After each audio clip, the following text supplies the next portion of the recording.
Haryana roadways चालक की थार से कुचलकर निर्मम हत्या करने वाले तीनों आरोपी पुलिस की गिरफ्त में हैं।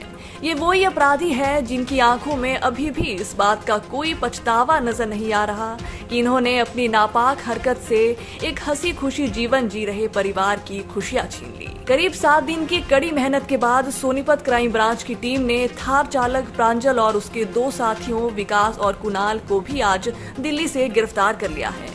बता दें कि इससे पहले सोनीपत पुलिस ने थार में सवार मोनिका ग्रोवर और प्रांजल की मां रितु खुराना को भी गिरफ्तार कर लिया है। वहीं अब सभी आरोपियों की गिरफ्तारी के बाद पुलिस इन्हें बुधवार को अदालत में पेश करेगी। एसपी सोनीपत हिमांशु गर्ग ने बताया कि थार चालक प्रांजल दिल्ली में फाइनेंस का काम करता है और इससे पहले भी हिट एंड रन का मुकदमा दर्ज है। दिल्ली से हमने जो बाकी 3 आरोपी इनकी गिरफ्तारी बच रही थी उनको हमने गिरफ्तार किया है। उनके नाम पहले ही मीडिया के माध्यम से सामने आ चुके हैं, मैं पुनः दोहरा देता हूँ। इसमें से मेन बंदा जो मेन हमारा अक्यूज्ड है उसका नाम है प्रांजल खुराना। ये इसकी उम्र 23 साल है और ये व्यक्ति वो है जिसने जो थार गाड़ी को चला रहा था और जिसने गाड़ी भगा करके उस जो रोडवेज कर्मचारी है उसको मौत के घाट उतारा था, उसको भी आज गिरफ्तार कर लिया गया है। ये फाइनेंस का काम करता है, दिल्ली का रहने वाला है, फाइनेंस का काम करता है। और ये जो गाड़ी है ये उसकी माँ जिसका नाम रितु है, रितु पत्नी सुरेंद्र खुराना, ये इंद्रपुरी में रहते हैं। इसकी माँ के नाम पे ये गाड़ी है। इसकी माँ को भी हमने 11 तारीख को यानी कि परसों गिरफ्तार किया था 216 में आरोपियों को शरण देने के अपराध में। उसके बाद जो दूसरा आरोपी, अच्छा ये प्रांजल खुराना के खिलाफ पहले का भी एक मुकदमा है 2020 में, मोती नगर थाना है दिल्ली का, उसमें एक्सीडेंट का ही इसके खिलाफ मुकदमा है। एक i20 गाड़ी में सवार था और ये हिट एंड रन का केस है, उस केस में भी ये बेल पे था। तो इसकी हिस्ट्री रही है इस तरह से गाड़ी को गलत तरह से चला करके और लोगों को चोट पहुंचाने। एसपी सोनीपत ने बताया कि थार चालक का एक दोस्त कुणाल मोबाइल की दुकान में काम करता है और इनका तीसरा साथी विकास दिल्ली में लॉन टेनिस का कोच है। एसपी हिमांशु गर्ग ने बताया कि क्राइम ब्रांच की टीमों ने तीनों की गिरफ्तारी के लिए काफी मेहनत की है। पुलिस के मुताबिक वारदात को अंजाम देने के बाद तीनों आरोपी गढ़मुक्तेश्वर और नैनीताल गए थे, जिसके बाद सोनीपत पुलिस ने नैनीताल क्राइम ब्रांच की टीमों से भी संपर्क किया था, जिसके बाद ये तीनों दिल्ली भाग गए।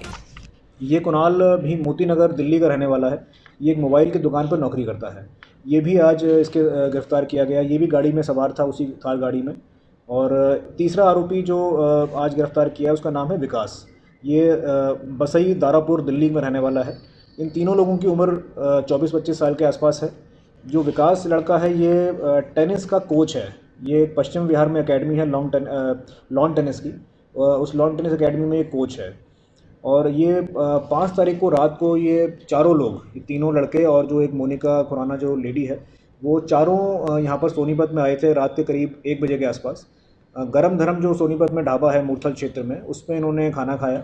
उसके बाद से करीब 4 बजे के आसपास ये ढाबे से निकले हैं और वो जीटी रोड से होते हुए वापस ये दिल्ली जा रहे थे। तब ये रास्ते में ये वारदात, ये घटना हुई थी। उसके बाद घटना के बाद ये लोग, इन्होंने अपनी गाड़ी वहीं पे मोती नगर में ही एक पार्किंग में खड़ी कर दी थी।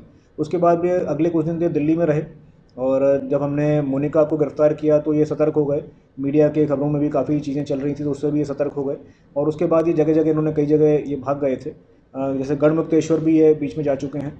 उसके बाद दिल्ली से ये नैनीताल की तरफ चले गए थे और कुछ दिन ये नैनीताल में रहे। तो हमें सूचना इसकी मिली थी। नैनीताल में भी हमने जो नैनीताल की पुलिस है वहाँ से संपर्क साधा था। नैनीताल की क्राइम टीम्स भी इस पर काफ़ी काम कर रही थी, उन्होंने भी काफ़ी वहाँ पर चेकिंग करी थी। तो जब पुलिस का प्रेशर देखा इन्होंने नैनीताल में भी पड़ रहा है तो फिर ये वापस आज दिल्ली आ गए थे और फिर फाइनली दिल्ली में हमारी क्राइम टीम्स ने इनको पकड़ लिया है। इस पर सरकार द्वारा 50,000 का इनाम भी घोषित था और हमने इसके लिए एसआईटी बना रखी थी। तो मैं हमारी जितनी क्राइम टीम्स हैं, हमारी साइबर की टीम्स हैं, जितनी भी पुलिस की टीम्स इस पर लगी हुई थी, वो सभी बधाई की पात्र हैं। जो वादा हमने मृतक के परिवार से किया था, हमने ये कहा था कि जो मृतक है उसको हम वापस तो नहीं ला सकते हैं, लेकिन न्याय दिलाने का काम हम कर सकते हैं और जल्द से जल्द आरोपियों तक पहुंचने का काम हम कर सकते हैं। तो वो वादा हमने पूरा किया है।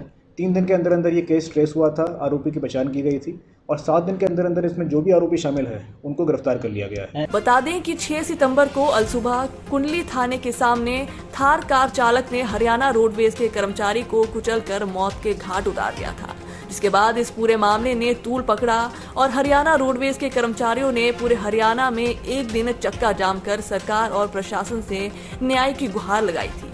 सोनीपत से सनी मलिक, पंजाब केसरी टीवी। हमसे जुड़े रहने के लिए हमारे YouTube चैनल को सब्सक्राइब करें और नई वीडियो की नोटिफिकेशन के लिए बेल आइकॉन को दबाएं।